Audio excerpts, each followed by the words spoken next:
আসসালামু আলাইকুম। MR technology YouTube চ্যানেলের পক্ষ থেকে আপনাদের সকলকে স্বাগতম।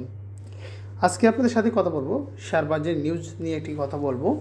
তো আমার টাইটেল এবং থাম্বনেল দেখে বুঝতে পারছেন আমি কী নিয়ে কথা বলবো। তো চলুন কথা না বাড়িয়ে আমরা নিউজটা দেখে নিই। নজিরবিহীন সংকটে দেশের ব্যাংক খাত। দেশের ব্যাংক খাতের নজিরবিহীন সংকটে পড়েছে। একের পর এক দুর্বল এবং আর্থিক প্রতিষ্ঠানের তালিকা দীর্ঘ হচ্ছে। আমানতকারীর জমা করা টাকা ফেরত দিতে পারছে না অনেক ব্যাংক এবং আর্থিক প্রতিষ্ঠান। মূলধন ঘাটতি, লাগামহীন ঋণখেলাপি এবং তহবিল সংকটে পুরো খাতটি তালমাটাল অবস্থায় রয়েছে। সংকট নিরসনে বাংলাদেশ ব্যাংক একাধিক ব্যাংক এবং আর্থিক প্রতিষ্ঠানে একীভূত করার পথে হাঁটলেও কাজ সংশ্লিষ্টদের সংখ্যা এতে সমাধান না হয়ে সমস্যা আরও বাড়তে পারে। তারা মনে করছেন জোর করে একীভূত করা ঠিক হবে না, এতে ভালো ফল মিলবে না। এদিকে ব্যাংকিং খাত নিয়ে তীব্র অসন্তোষ চলছে ব্যবসায়ীদের মাঝে। গত 9 মাস ব্যাংকগুলো কোনো ব্যবসায়ীকে প্রয়োজনীয় সহযোগিতা করেনি বলে জানিয়েছেন তারা। সম্প্রতি বাংলাদেশ ব্যাংকের governor doctor Ahsan H Mansur বলেন, শরিয়া ভিত্তিক ব্যাংক দুর্বল 6টি ইসলামী ব্যাংকে একীভূত করা হবে। ব্যাংক রেজুলেশন অধ্যাদেশের আওতায় এই উদ্যোগ নেওয়া হয়েছে। একীভূতকরণের তালিকায় রয়েছে সোশ্যাল ইসলামী ব্যাংক, গ্লোবাল ইসলামী ব্যাংক, আইসিবি ইসলামী ব্যাংক এবং এক্সিম ব্যাংক এবং ফার্স্ট সিকিউরিটি ইসলামী ব্যাংক ও ইউনিয়ন ব্যাংক।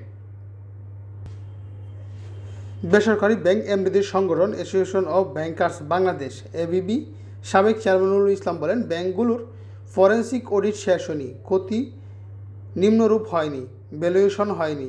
ব্রিজ ব্যাংকের আওতায় কোন ব্যাংক ফেলা হবে এই ধাপগুলো বাকি আছে। একীভূত করে বড় ব্যাংক কারাকে আমরা সমর্থন করি, কিন্তু দুটি নেগেটিভ যোগ করলে একটি বড় নেগেটিভ হবে। এছাড়াও চরম খারাপ অবস্থায় 20টি ব্যাংক বহির্ভূত আর্থিক প্রতিষ্ঠানকে একীভূত করে একটি বা দুটি প্রতিষ্ঠানে রূপান্তরিত করার প্রক্রিয়া চলছে।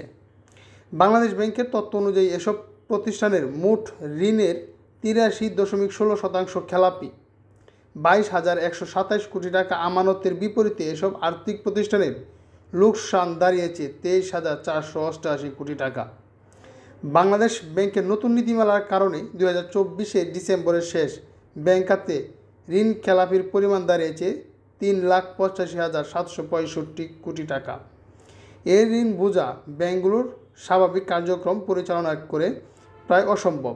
এই সংকট এমন পর্যায়ে পৌঁছেছে যে কোনো ব্যাংক গ্রাহকদের জমা টাকা ফেরত দিতে পারছে না। চলতি বছরের মার্চ প্রান্তিক হিসাবে শেষে খেলাপি ঋণের পরিমাণ 5 কোটি টাকা ছাড়িয়ে যাবে আশঙ্কা করা যাচ্ছে বাংলাদেশ ব্যাংকের কর্মকর্তারা। এই কারণে আসলে বাংলাদেশ শেয়ার মার্কেটের এই পতন, এই একটা নিউজের কারণে। তো এই নিউজগুলো আপনাদের সাথে শেয়ার করলাম, কেন মার্কেটের যে অবস্থা সেই অবস্থার কারণে আসলে আপনাদের বর্তমান পরিস্থিতিটা জানার দরকার ছিল। দেখা হবে আপনার সাথে পরবর্তী নতুন কোনো ভিডিও নিয়ে।